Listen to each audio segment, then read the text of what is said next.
ഇപ്പോൾ സ്ഫടികം എന്നുള്ള സിനിമ ഇറങ്ങിയിട്ട് ആൾക്കാർ മുണ്ട് ഊരി പോലീസുകാരെ തലയിലിട്ട് ഇടിച്ച് സൂപ്പ് കഴിക്കുക അവന്മാരെയൊക്കെ.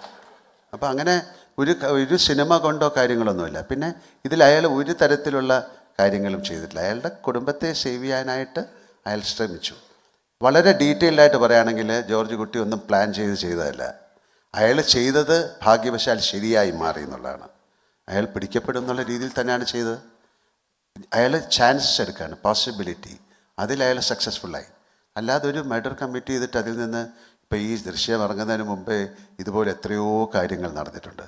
എത്രയോ സാധാരണ പല വീടുകളിലും ഒരു മർഡർ വല്ലതും നടന്നാൽ ആദ്യം പോയി നോക്കുന്ന സെപ്റ്റിക് ടാങ്കിലാണ്. അവിടെ തന്നെ അവർ കുഴിച്ചിടും. അപ്പോൾ ആദ്യമായിട്ടൊന്നുമല്ല.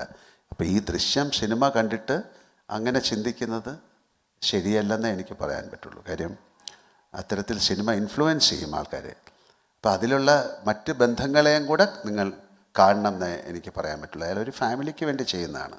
അയാൾ പറഞ്ഞിട്ടുണ്ടല്ലോ, ഏതറ്റം വരെയും ഞാൻ പോകും. അങ്ങനെ ഒരു ആൾ പറഞ്ഞിട്ട് ഒരു മേക്ക് ബിലീഫാണ്. ഇതൊരു കഥയാണ്. അത് നടന്ന സംഭവം അല്ലെങ്കിൽ ഇതുപോലെ ദൃശ്യം പോയിട്ട് ഒരു പരിപാടി കഴിഞ്ഞാൽ പോലീസ് പിറ്റേ ദിവസം പൊക്കിക്കൊണ്ടു പോകും. അതുകൊണ്ട് ആരും അതിന് ശ്രമിക്കണ്ട.